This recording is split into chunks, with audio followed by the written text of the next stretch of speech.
Do you know what I'm going to do? I'm going to properly introduce myself in a moment.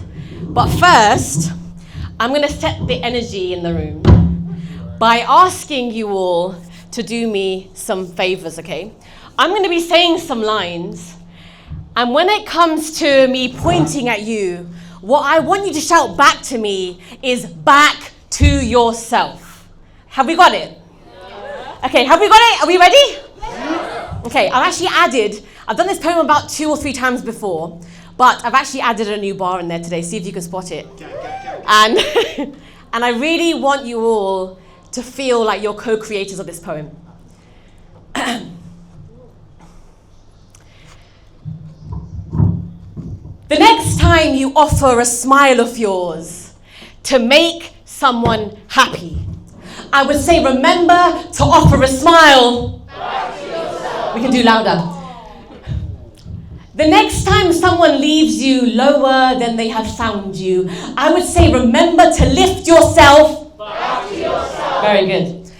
The next time your heart beats faster than your breath, I would say follow the rhythm. Back to yourself. When social media overwhelms, I would say scroll right. Back to yourself. When your story feels unwritten, I would say write yourself. Back to yourself. When your own thoughts feel like prison, I would say bring your own bars. Back to yourself.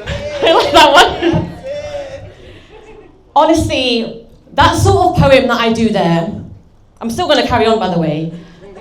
It really is only as good as the audience. So for the last few of these, I want you to shout back to yourself as loud as you possibly can. Don't let the winds of time dim your flame. Return yourself. Back to yourself. In all shades of sunshine and rain, return yourself. Back to yourself. Don't ever turn your back on yourself. Take who you are, put yourself back on the shelf, and you will always find your way. Back to yourself. I'm Kavita, nice to meet you. Thank you.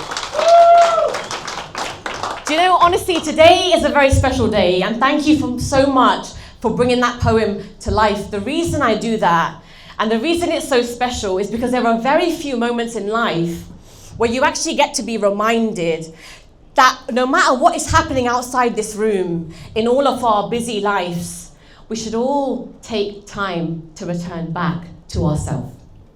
And we're the only ones ourselves who can give us permission for that. So thank you for that. My name is Kavita. For those of you who know me, for those of you who don't know me, my name is still Kavita. This is my first time at BYOB Wembley. Give yourselves a round of applause. Thank you, Meta, for this opportunity. Thank you, team, for this wonderful opportunity as well.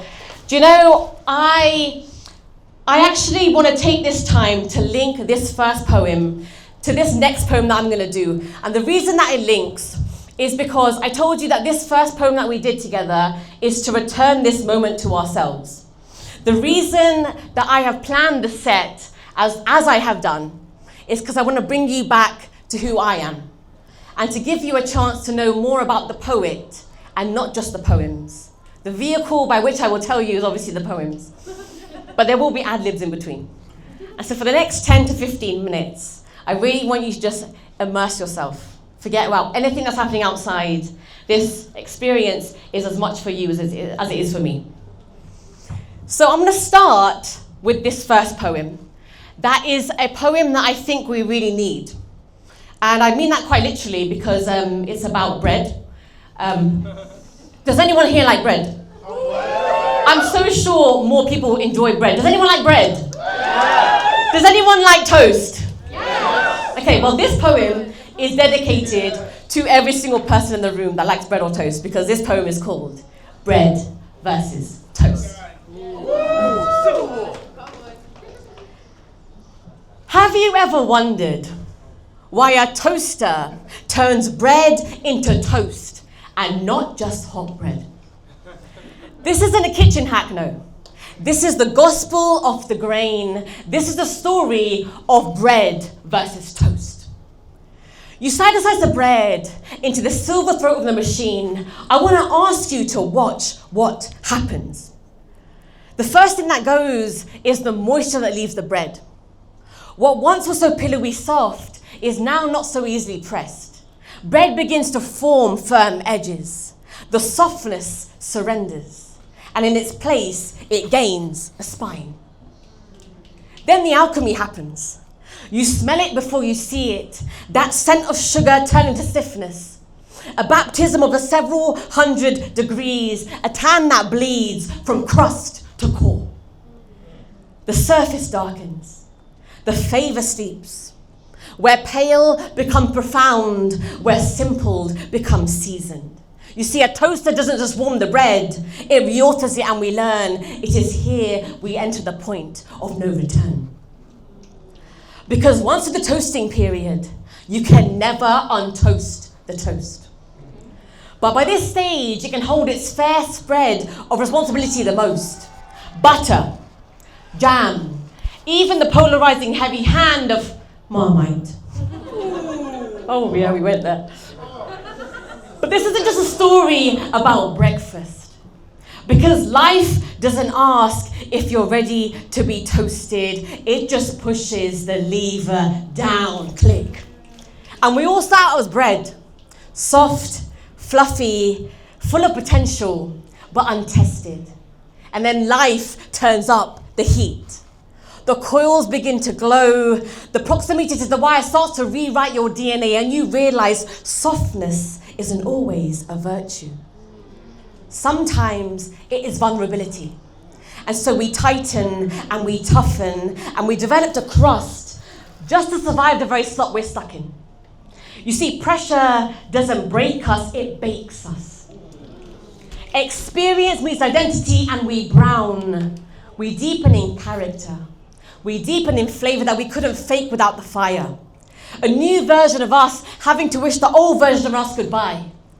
Because we cannot return back to the bed we were before. No matter what we do or how hard we try, you cannot go back to being that same level of soft. You have a different crunch to you now. But the thing about a toaster is every toaster has a dial. And there's a very thin line between golden and gone. Bread can warm, yes, but it can also char. If the heat is too high or has been applied for too long, that is what burnout is. Heat without rest. The thing about a toaster is every toaster has a dial. And there's a very thin line between golden and gone. Bread can warm, yes, but it can also char. If the heat is too high or has been applied for too long, that is what burnout is. Heat without rest. Too little heat, you're just warm bread. Too much heat, you're burnt toast. So burnt that no amount of sweetness can oppose. And so the goal isn't to stay bread. And it isn't to char into bitterness. It is to be the best of both. Soft enough to feel, strong enough to hold. And the goal isn't to avoid the toaster, it's to ensure the dial is set to abundance. To a level that develops your flavor without ever actually destroying your substance. So the next time you see the silver throat of the machine, I want you to remember what happens, click. Fear the flames, but don't dare fear the heat too. Because in the story of bread versus toast, you're the one who chooses what it makes of you. Thank you. Thank you. Thank you. Thank you. Thank you. Thank you. Did we like that one about bread? Yes. I really like how that audio, it kind of brings everyone into the same space at the same time. And I'd hope that your breakfast tomorrow, you won't ever see the same again. Okay, yeah. I'll take that. Yeah, send me a picture as well. Okay. But the funny thing, can you hear me like this? Is it going to affect your audio if I do this? Okay, cool. I prefer to do it without, to be honest. The funny thing about bread, and this is me with my science hat on because by background I'm a scientist. And before bread becomes bread, it actually goes through this process of proving. They say that they're going to prove the bread. And that word proving or to be proved has always really interested me. Can I get a yes if anyone here has ever felt that they've had to prove themselves? Yes. Are we exhausted by proving ourselves? Yes. Honestly, I feel like it's a universal theme of our lives, where we feel we have to constantly prove, firstly, that we belong, secondly, that we are enough, and the third thing is that prove that we know who we are, so that we can tell people. And I remember this thing about when I was a kid at school, I was very aware that I was born in a British country. I was born in England, in London. But I also knew that my parents, my mum was from India and my dad was from Kenya. And I remember knowing this and thinking, I should really prove that I belong to all parts of me. And I remember I stood up in my year 4 assembly. No one asked me to do this. And I told the whole year 4 year group, including all the parents, including my own, that I was 50% British, 50% Indian, and 50% Kenyan. Which basically, the only thing I proved is that I was shit at maths. And also that I was shit at bringing shame to my family. But interestingly, when you think about what bakers do, they use proving in a different way. They don't prove what bread is. They prove what bread becomes. And I've been thinking about that difference between... I hope I can remember it. It's bread loaves, not bars. Yeah. What did I say? Yes. Oh, yes, I do know. I think, the sort of thing that we think about proving is often we believe when bread is being proved, we don't actually go through the process of having to prove, bakers don't have to prove that bread is what it is. Bakers prove what bread becomes. And I've been thinking about this difference between what we are and what we are becoming. And this has really inspired this next piece. Believe it or not, this is a poem I wrote only for me. And it's a long time coming that I've written this poem, but I decided when I was planning this set that I would share it with each of you. So this is a very brand new poem, and you're the very first audience to be hearing this outside of me. Lucia. I'm going to tell you this poem is called Made For. And actually, I should say, I was very inspired because Fatima, it was almost telling me I made the right decision in planning this, because your poem about the river, you'll see how there's links. So I feel like we're adding on to each other's poems here. Okay, let's do this. Made For. Are we ready? Yeah! Are we ready? Yes, come on. Can you name me one thing in nature that fails at being itself? I'll wait. We know fish swim, birds fly, seeds grow, rivers flow. But no one ever saw a fish hesitate at the water's edge, wondering if it was qualified. No fish has ever sat in silence thinking, I should probably learn how to swim first. It simply does. All at once. That's how I imagine fish sounding, by the way. We see birds fly, not because they studied aviation, but because the sky was a song for flying, and the birds, well, they knew every line. We see birds fly, not because they studied aviation, but because the sky was a song for flying, and the birds, well, they knew every line. And the proof that they sing is in the sound of wings beating in the sky. A seed grows underground, not because it has studied botany, but because it's in its biology to simply break open and grow upwards, all without ever having seen a tree. And yet it becomes one, as if the oak was always inside the acorn, as if its growth was written in a language the soil fluently speaks. You see, a bird does not need permission to belong to the sea. A seed does not buy a course on how to succeed. A bird does not ask the sky if it is ready for it to soar. They don't hesitate in their nature. They just move towards what it was made for. And then there's us, the only thing in all of creation that looks at its own gift and ask for a second opinion. Who stand at the edge of themselves for years and call it preparation. Who stand in the middle of their light and wonder if they deserve to be bathed. Who block their own light and question why the room goes dark. I promise I mean no shade. But have you ever watched how easily the fish swims? And how effortless the bird flies? Why? Because it is functioning as a body according to its design. Never because it is easy. Most people are trying to succeed outside of what they were made for. But there comes a particular type of grace when you're doing what God created you for. Water does not resist its own element. Flow is within. A river doesn't force its way to the sea. Direction is within. The ocean doesn't manufacture its magnitude. Depth is within.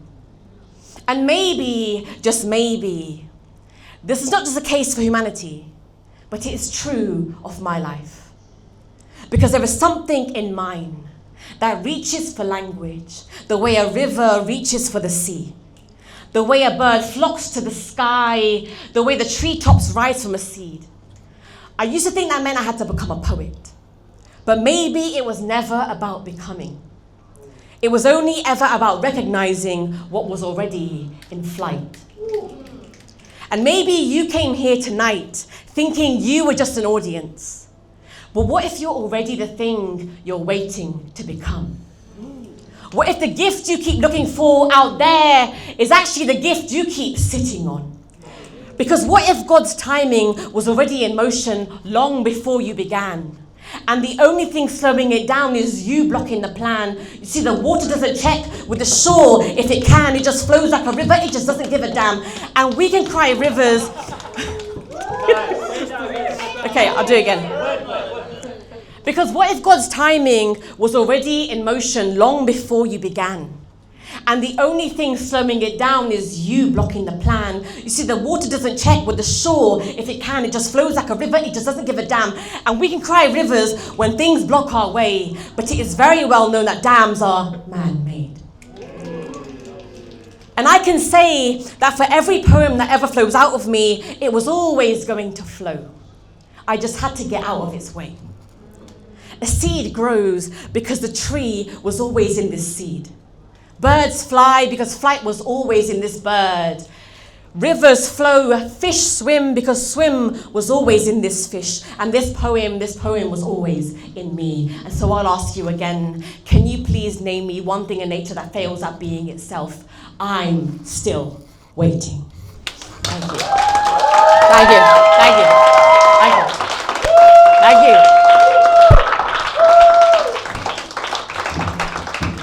Thank you. You're such a lovely audience, honestly. Did we like that one? Yeah. First reading. You're the very first audience, so that poem was made for you. And the poem is called Made For, of course, but it ties in very nicely to something that I hold and have carried with me my whole life. Kavita, for whoever doesn't know, it actually means poetry in Hindi. And so I actually met someone today, so lovely, and I'll take this to my grave. Someone thought the event was called Kavita, and I didn't correct him. Told him the event is called, obviously, joking man. But for this one, I've got something I want to say. This is, I'm coming to the last final poem of my set. I know, I mean, I'm happy to do more, but there's a time limit.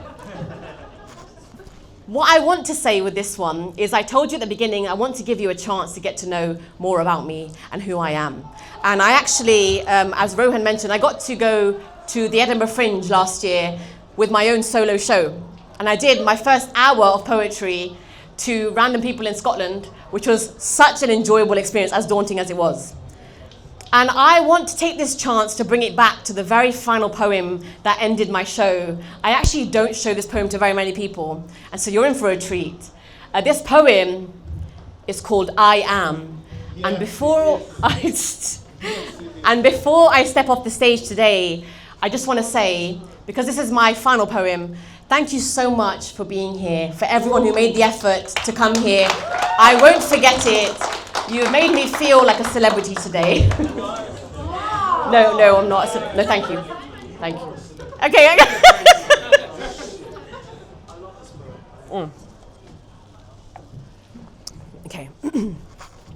Are we ready for I am? Probably not. Okay. Very honest. Okay.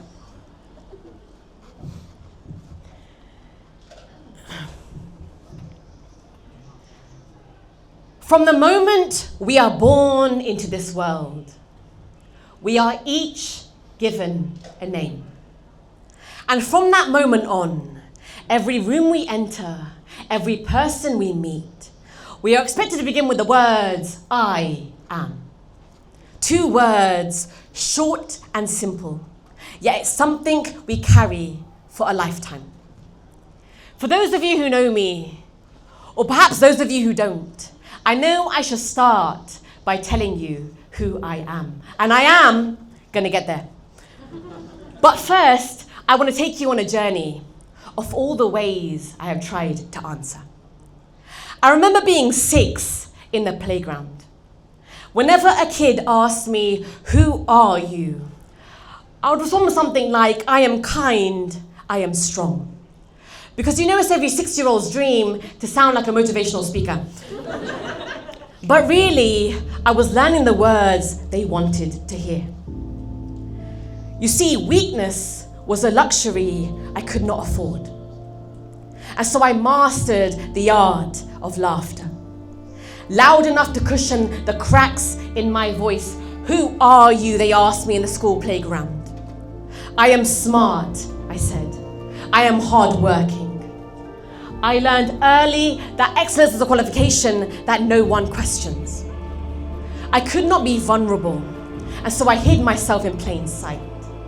I could not be how I felt, and so I folded myself into straight lines. I gave the world a version of me it couldn't hurt. They called it confidence. I called it survival. I heard the quiet warnings. Fit the mold or be melted by it. And so I made a mask to mask my non-compliance. I smiled in the way they expected, teeth bare but never breaking, a performance so perfect it blurred even my own reflection. Who are you, they asked me in my teenage years searching. I am talented, I said. I am good. They only believed me when my hands were full of proof. I remember the games we played, truth or dare. I always chose dare, you see. Because the true battlefield was truth, and the casualties were always me.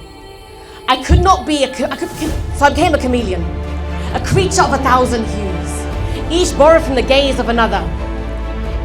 I built my reflection out of their approval, changing colours until I forgot the shade of my own skin. And when they called me remarkable, I stood still as not to shatter their illusion. I could not be ordinary, and so I called the stars my sisters. I braided their constellations into my hair. I pretended their light belonged to me. I collected applause like it was seashells. I would press them to my ears and convince myself the whole roar was connection. And so I reached for the extraordinary. I climbed to a height that left me breathless. Each step a brick laid on my throat till I was necklace. I mined hard for diamonds, but my fingers only fit suffering. I wore ambition like a crown, but not like a queen, like a cap that covers a decaying tooth. They called it a jaw-dropping achievement, and yet I couldn't sink my teeth into it. Each compliment will be a coin in my temple of worth, and yet none brought me freedom. I became the sum of expectations. Someone else's equation scrawled across my lungs, and when they approved the result, I let myself breathe. I promise I will tell you who I am getting there. Who are you, they asked me in adulthood, expecting certainty. I am accomplished, I replied. I think. I could not be lost, and so drew maps from the fragments of others. I charted every course but the one that would lead me back to myself, and when I was the most adrift from my truth, I was praised for my sense of direction. Until the ground whispered secrets to my soul, you cannot find home until you stop swimming from it. All that distance I travelled in floods, in rainstorm, to show people my camouflage only to hide my rainbow. Who are you? They ask me now, still waiting. And in truth, I feel angry at myself. For all the years I spent telling myself I do not know.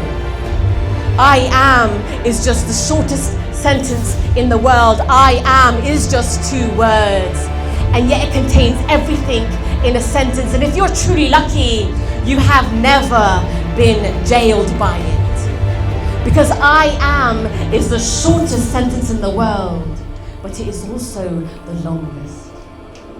Because I've been serving it for as long as I can remember. The longest because it never truly ends.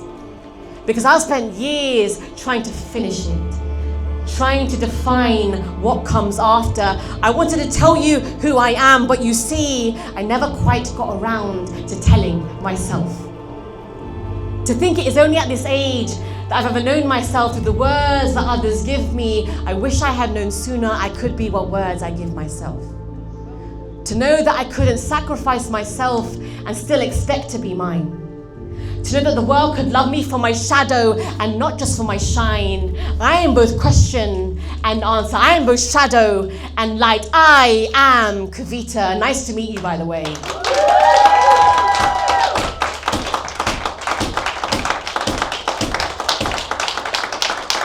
And I can't tell you how nice it is to meet me too.